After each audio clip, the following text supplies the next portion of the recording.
Hello everyone and welcome back to UGC NET mentor. I hope you are doing well guys. इस channel पे हम आपको important MCQs के through practice करवा रहे हैं for UGC NET paper 1। This is class number 2। इससे पहले एक क्लास ऑलरेडी हो चुकी है, क्लास नंबर 1 जो थी। अभी तक आपने नहीं देखा है तो इसका लिंक मैं इसी वीडियो के description box and comment box में प्रोवाइड कर दूंगा, देख लेना। काफी इंपॉर्टेंट एमसीक्यूज हमने इस क्लास में डिस्कस किए थे। चलिए स्टार्ट करते हैं। My name is Mohammad Azam. I have worked as an assistant professor in GGS IP university Delhi for more than 3 years. Guys, इससे पहले हम आगे बढ़े, मैं आपको बता दूं कि मैं इस चैनल पे आपको यूजीसी नेट के अलावा भी हर तरह से अपडेट आपको देते रहता हूँ, लाइक पीएचडी से related, assistant registrar, assistant professor की जॉब से related. So guys make sure आप इस चैनल को सब्सक्राइब जरूर कर लें, साथ ही बेल आइकन प्रेस कर ले ताकि आपको अपकमिंग वीडियोस के सभी नोटिफिकेशन मिलते रहें।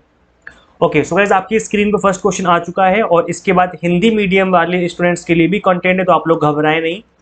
एक बार हिंदी वाले बच्चे थोड़ा सा वेट कर लीजिए, आप लोग पहले इंग्लिश वाले जल्दी से पढ़ लेंगे एक बार क्वेश्चन, देन मैं आपको हिंदी में एक बार शो कर दूंगा और आपको इस क्वेश्चन का आंसर अपने मन में सोचना है कि इन 4 ऑप्शन में से इसका राइट आंसर क्या होगा। सो क्वेश्चन है, which of the following set of statements best describe the nature and objective of teaching, indicate your answer by selecting from the code. यहाँ पे कोड गिवन है ABCDEF करके। ऐसे क्वेश्चन, इसी तरह के क्वेश्चन जो है आपके एग्जाम में बनते हैं और इसी तरीके के क्वेश्चन मैं आपको प्रैक्टिस यहाँ पे करवाना चाहता हूँ ताकि आपकी जो प्रिपरेशन है वो कंप्लीटली उसी तरीके से हो जिस तरीके का एनटीए का पैटर्न रहता है एग्जाम का। सो अगर हम हिंदी में बात करें तो निम्नलिखित में से कौन से कथनों का सेट शिक्षण की प्रकृति और उद्देश्यों का सबसे अच्छा वर्णन करता है। यहाँ पे ABCD में 4 आपको 5 2 3 6 हाँ टोटल 6 कोड गिवन है। तो बताइएगा इस फटाफट से कि इसमें इन 4 ऑप्शन में राइट आंसर क्या होगा। वीडियो को कंप्लीट देखने के बाद आप लोग कमेंट करके बताना कि आपके कितने क्वेश्चन सही निकले। हाँ जी, सो गाइज यहाँ पे देखिए पहला ऑप्शन, पहला जो कोड है that is teaching and learning are integrally related. क्या टीचिंग लर्निंग आपस में रिलेटेड होते हैं? तो ये 100% ट्रू है, क्योंकि जब तक टीचिंग और लर्निंग, जब तक टीचिंग नहीं होगी तब तक लर्निंग नहीं होगी और जब तक लर्निंग नहीं होगी तब तक टीचिंग, मतलब आपस में जो है एक दूसरे का कनेक्शन होता है। तो यहाँ पर दोनों आपस में इंटीग्रली रिलेटेड होते हैं। सो पहला तो कोड होगा ही होगा। देन सेकंड कोड देखते हैं, there is no difference between teaching and training. Guys देखिए यहाँ पे लिखा हुआ है कोई डिफरेंस नहीं होता है टीचिंग एंड ट्रेनिंग में, देयर इज ए डिफरेंस, क्योंकि टीचिंग का मतलब होता है पढ़ाना आपको, जिसमें आपको थियोरी चीजें पढ़ाई जाती हैं, प्रैक्टिकली भी चीजें पढ़ाई जाती है, समझाई जाती है, सब कुछ ही होता है। और ट्रेनिंग का मतलब अलग ही होता है। ट्रेनिंग का मतलब होता है प्रैक्टिकल तरीके से आपको करके दिखाना। जैसे कार, जब आप कार ड्राइविंग सीखते हो तो उसको हम ट्रेनिंग कहते हैं, उसको हम टीचिंग नहीं कहते, है ना। कार ट्रेनिंग बोलते हैं हम लोग, ड्राइवर। तो और ऐसे ही बाकी जो चीजें आप करते हो जिसमें आप ट्रेनिंग लेते हो तो वो आपका टीचिंग से थोड़ा सा हटके होता है। तो यहाँ पर दोनों चीजें जो है वो अलग अलग होती हैं, तो इसलिए जो है देयर इज नो डिफरेंस लिखा था, तो इसका मतलब जो ये वाला कोड है वो यहाँ पर नहीं होगा। सी है आपका, concern of all teaching is to ensure some kind of transformation in students. किसी भी तरह की टीचिंग हो, क्या वो स्टूडेंट्स के अंदर ट्रांसफॉर्मेशन करने का उसका उद्देश्य होता है? तो हाँ होता है, ऑब्वियस सी बात है, तभी तो टीचिंग करी जा रही है। तो कोड ए होगा और कोड सी वाला जो कोड है वो भी होगा। डी में देखते हैं, all good teaching is formal in nature. जितनी भी तरह की अच्छी टीचिंग होती है वो सारी की सारी फॉर्मल होती है। क्या फॉर्मल टीचिंग का मतलब होता है स्कूल या कॉलेज में जाकर के जो आपको शिक्षा मिलती है, क्या बस वही अच्छी टीचिंग होती है? इसके अलावा कोई अच्छी टीचिंग नहीं मानी जाती? तो ऐसा नहीं है गाइस। आपके घर में जो टीचिंग मिलती है, जो हमारे मम्मी पापा देते हैं, हमारे मदर फादर, या जो हमारे गुरुजी देते हैं, हमें जो मंदिर में पुजारी देते हैं, या फिर जो हमारे बड़े लोग बुजुर्ग देते हैं हमें, किसी भी तरह की टीचिंग हो, किसी भी तरह की शिक्षा हो, किसी भी तरह का ज्ञान हो, वो सभी अच्छे चीज़ों में आता है ना। तो यहाँ पर जो अच्छी टीचिंग है ना सिर्फ वो फॉर्मल बल्कि इनफॉर्मल तरीके से भी आपको मिलती है। आज के टाइम की अगर हम बात करें तो आज के टाइम पर ज़्यादातर फॉर्मल एजुकेशन भी फोकस किया जा रहा है, लेकिन पहले के ज़माने में जब हमारे ऋषि मुनि के टाइम पर आश्रम में जाकर जब लोग पढ़ाई करते थे तब फॉर्मल और इनफॉर्मल दोनों ही तरह की जो टीचिंग थी और लर्निंग थी उस पर फोकस किया जाता था। इसको मैं ऑलरेडी कवर कर चुका हूँ इस चीज़ को, that is formal informal teaching of जो आपका नेचर ऑफ लर्निंग होता है और टीचिंग होता है, दोनों को ये हमने डिस्कस किया था। आई थिंक टीचिंग एप्टीट्यूड और हायर एजुकेशन में भी डिस्कस किया था हमने। तो ये तो इसमें नहीं हो सकता फिर ये वाला ऑप्शन है ना, क्योंकि फॉर्मल भी होती है और इनफॉर्मल भी, दोनों तरह की टीचिंग जो है वो अच्छी हो सकती है। A teacher is senior person. Teacher क्या हमेशा सीनियर पर्सन होता है? ऐसा बिल्कुल भी नहीं है। इनफैक्ट मैं खुद की अपनी बात बताऊं तो जब मैं as a assistant professor college में गया था पढ़ाने, तो मैंने MBA में भी क्लास ले रखी है, मैंने MBA के स्टूडेंट्स को भी अकाउंट्स पढ़ाई हुई है। तो यहाँ पर जब मैं इनको पढ़ाने गया तो यहाँ के स्टूडेंट्स मुझसे भी बड़े बड़े, क्योंकि MBA आपको पता है कई बार क्या होता है कि लोग जॉब करते हैं अपनी कंपनी में, कॉर्पोरेट में, देन उसके बाद MBA करने वापसी आते हैं 2-3 साल बाद। तो कुछ ऐसे स्टूडेंट्स भी थे वहाँ पर, तो वो मुझसे भी बड़े बड़े, अब मैं उनसे छोटा, और तब तो मेरा जो वेट है वो भी काफ़ी कम था, तो मुझे काफ़ी ऑकवर्ड लगता था कि यार ये सब कैसे मैं हैंडल करूँगा, काफ़ी अजीब लगता था। लेकिन याद रखना गाइस हमेशा कि जो टीचर है वो हमेशा अपने ज्ञान की वजह से टीचर होता है, ना कि हाइट की वजह से, वेट की वजह से, एज की वजह से। ये चीज़ें मैटर नहीं करती हैं। अगर आपको ज्ञान है, आपको नॉलेज है, आपके सब्जेक्ट आप अच्छे से कमांड कर सकते हो, तो मैं अकाउंट्स बहुत अच्छे से पढ़ाता था। और इनफैक्ट इन स्टूडेंट्स ने ऐसा फीडबैक दिया कॉलेज के प्रिंसिपल को कि कॉलेज के प्रिंसिपल मुझे खुद बुला करके स्टाफ रूम में बोला, आई मीन अपने प्रिंसिपल ऑफिस में, कि सर आप तो बहुत अच्छे से पढ़ा रहे हैं, आपका फीडबैक बहुत अच्छा आ रहा है। तो यहाँ पर मैं ये हमेशा कहूँगा आपसे कि जब भी आप लोग प्रोफेसर बनेंगे, टीचर बनेंगे फ्यूचर में, तो कभी भी ये मत सोचना कि कोई बच्चा मुझसे बड़ा है या वेट में ज़्यादा है या दिखने में बहुत स्मार्ट या हैंडसम लग रहा है। ऐसा कुछ भी नहीं होता। अगर आपको अपना ज्ञान आपका बहुत अच्छा है, आपको अपने सब्जेक्ट पे कमांड है, तो उस केस में सब बच्चे आपकी बात सुनेंगे और सभी बच्चे जो है आपका कहना भी मानेंगे। तो यहाँ पर जो ये बात है teacher is a senior person, ये ट्रू नहीं है। यहाँ पर सीनियर ना होकर के कोई आपकी एज से कम भी आपका टीचर हो सकता है ना। तो ये वाला ऑप्शन नहीं हो सकता। Then teaching is a social act where is learning is a personal act. तो जो टीचिंग होती है वो सोशल एक्टिविटी होती है और लर्निंग जो होती है वो पर्सनल एक्टिविटी होती है। सो यहाँ पर गाइस ये भी फॉलो करेगा। सो ऑप्शन नंबर थर्ड हो जाएगा आपका ए, सी और एफ जो है ना, ए और देन सी देन एफ, ये तीन चीजें जो है फॉलो करेंगी। ना तो बी फॉलो करेगा, ना डी फॉलो करेगा और ना ही ई फॉलो करेगा। तो यहाँ पर option number third will be the right answer of this question. I hope आपका भी यही वाला क्वेश्चन जो है आपका सही आंसर निकला होगा, ये वाला ऑप्शन होगा ना। हिंदी वाले बच्चे समझ में आ गए सभी को? ठीक है, आगे बढ़े। आपको समझना है तो वीडियो को पॉज करके एक बार पढ़ लेना है इस क्वेश्चन को। चलिए गाइस नेक्स्ट क्वेश्चन करते हैं। नेक्स्ट क्वेश्चन है which of the following learner characteristics is highly related to effectiveness of teaching. Teaching effectiveness पे ज्यादातर आपके एग्जाम में क्वेश्चन बनते हैं, एनटीए में, यूजीसी नेट में बार बार ऐसे क्वेश्चन बनते हैं जो कि इफेक्टिवनेस ऑफ टीचिंग पे बनते हैं। तो गाइस इस टॉपिक को आपको अच्छे से पढ़ना है, समझना है इन चीजों को। देखिए यहाँ पर हिंदी में बात करें तो निम्नलिखित में से कौन सी शिक्षार्थी विशेषताएं शिक्षण की प्रभावशीलता से अत्यधिक संबंधित है। शिक्षण तभी प्रभावशील होगा, अच्छे से मैं खुद एज ए टीचर मैं खुद आपको अच्छे से पढ़ा पाऊंगा अगर आपका प्रायर एक्सपीरियंस अच्छा है। तो ऑप्शन नंबर ए ही इसका राइट आंसर हो जाएगा। दैट इज कि शिक्षार्थी का पूर्व अनुभव कैसा है, आप पहले से कैसे हो। जैसे अभी आप यूजीसी नेट की तैयारी कर रहे हो, तो अगर आप यहाँ पर पोस्ट ग्रेजुएट हो या पोस्ट ग्रेजुएशन में पढ़ रहे हो तो आप मेरी बातों को अच्छे से समझ लोगे, क्योंकि नेट का सिलेबस क्या है, पोस्ट ग्रेजुएशन वाला है और ग्रेजुएशन वाला है, तो आप चीज़ों को अच्छे से समझ पाओगे। अगर आप 11th-12th के बच्चे को पढ़ाने बिठा दो, यूजीसी नेट के क्वेश्चन समझाने स्टार्ट कर दो, तो ऑब्वियस सी बात है कि वो चीज़ें नहीं समझ पाएगा अच्छे से, है ना। तो यहाँ पर मैं ये कहना चाहता हूँ कि आपकी प्रीवियस नॉलेज आपको कितनी है, वो चीज़ बहुत मैटर करती है कि टीचिंग कितनी इफेक्टिव होगी। सुनना ध्यान से, अगर आपको टेबल आती है, आपको अगर 2 से 20 तक टेबल अच्छे से याद है और आपको प्लस माइनस करना भी आता है, मल्टीप्लाई करना भी आता है, तब अगर मैं आपको मैथमेटिक्स के क्वेश्चन करवाऊंगा तब अच्छे से समझ में आएंगे, या फिर ये जो चीजें आपको नहीं आती हैं तब अच्छे से समझ में आएंगे। तो ऑब्वियस सी बात है आप ये बोलोगे कि सर जब हमें टेबल प्लस माइनस मल्टीप्लाई करना आता होगा तभी आप जब हमें मैथ के क्वेश्चन कराएंगे तो हमें अच्छे से समझ में आ पाएंगे। यस और नो? तो कहने का मतलब यही है कि एज ए स्टूडेंट आपको प्रीवियस कितनी नॉलेज है, आपको प्रायर जो आपका एक्सपीरियंस रहा है वो कैसा रहा है, कितना आपको पहले से आता है, उसकी वजह से जो मेरा इफेक्टिव होगी टीचिंग वो हो पाएगी। मतलब जब मैं टीचिंग करूंगा तो इफेक्टिव तरीके से कर पाऊंगा, बिकॉज आपको चीजें एक्चुअल में समझ में आएंगी, अदरवाइज आपको चीजें समझ में नहीं आएंगी। और इसी वजह से आपने देखा भी होगा कि काफी सारे कॉलेजेस में, या फिर हम बात करें अगर स्कूल वगैरह की, तो वहाँ पर इंटरव्यू वगैरह लिए जाते हैं, रिटन टेस्ट वगैरह होते हैं। आप अगर 6th क्लास या 10th क्लास में कहीं जाते हो एडमिशन लेने के लिए, तो वहाँ पर कई बार रिटन टेस्ट वगैरह करवाए जाते हैं प्राइवेट स्कूलों में। तो वो इसीलिए चेक करते हैं आपको कि आपको प्रायर कितनी नॉलेज है, क्या आप उनके स्कूल में एग्जिस्ट कर पाओगे, उनकी जो टीचिंग फैसिलिटी, जो उनका टीचिंग सिस्टम है, क्या उसमें एग्जिस्ट कर पाओगे। पता लगे टीचर तो पढ़ा रहे हैं, आपको समझ ही नहीं आ रहा, फिर आपके मार्क्स गंदे आ रहे हैं, स्कूल का नाम खराब हो रहा है।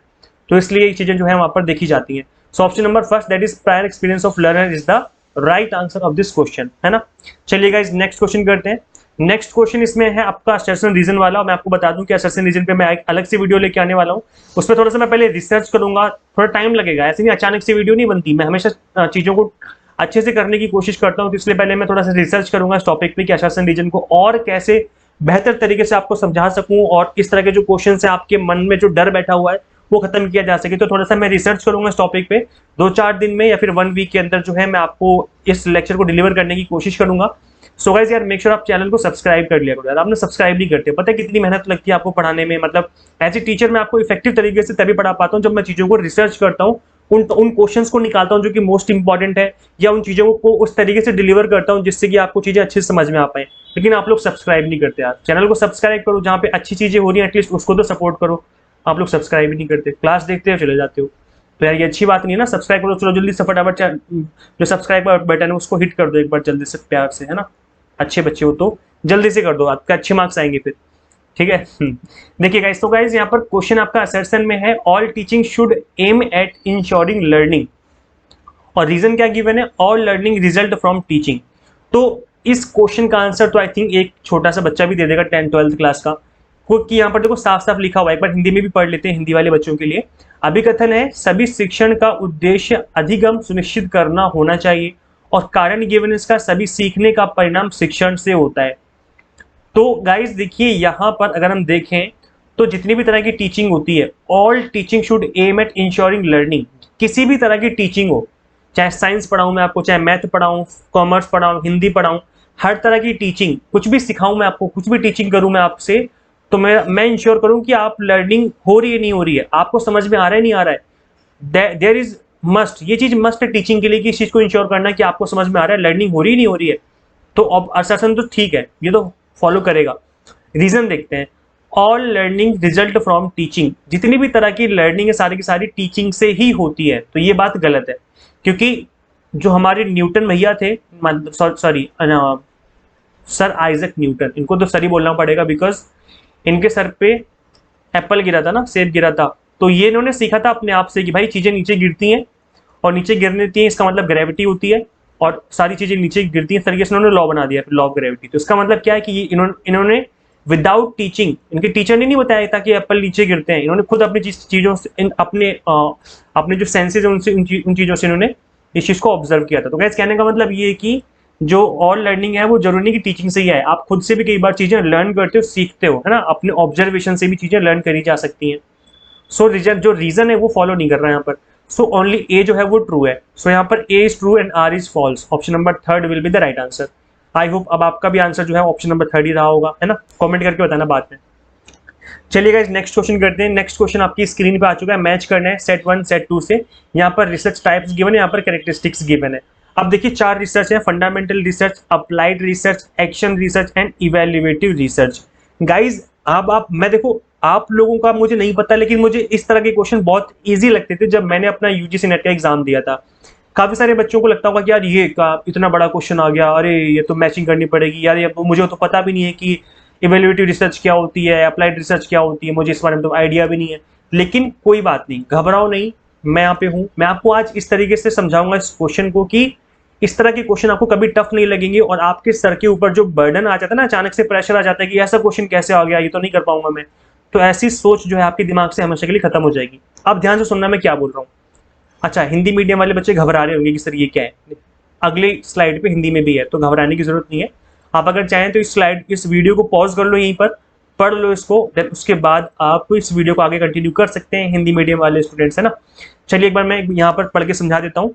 देखिए यहाँ पर इस तरह के जो क्वेश्चन होते हैं, इसमें जरूरी नहीं है कि आपको हर एक तरह की जो रिसर्च गिवन है यहाँ पर, जो भी 4 तरह की रिसर्च की बात की गई, आपको हर एक तरह की रिसर्च का ज्ञान हो, ऐसा जरूरी नहीं है। मैंने क्या बोला, मैंने कहा कि चारों तरह की रिसर्च के बारे में आपको पता हो, ऐसा जरूरी नहीं है इस क्वेश्चन का सही आंसर करने के लिए। अगर आपको इसमें से एक भी पता है या 2 पता है, तो भी आप इस तरह के क्वेश्चन का आंसर कर सकते हो। अब सुनना ध्यान से, मैं क्या समझाने वाला हूं आपको। देखिए फंडामेंटल रिसर्च के बारे में बोला जा रहा है। अब अगर मुझे केवल फंडामेंटल रिसर्च के बारे में पता है और इन तीनों के बारे में मुझे कोई आइडिया नहीं है, तब भी मैं इस क्वेश्चन का एकदम सही आंसर करके आऊंगा। देखना, सुनना कैसे। यहाँ पर फंडामेंटल रिसर्च लिखा हुआ है, अब देखते हैं इसका राइट आंसर, इसका जो है मैचिंग किसके साथ होगी। पहले finding out the extent of perceived impact of an intervention, तो ये नहीं होता फंडामेंटल रिसर्च।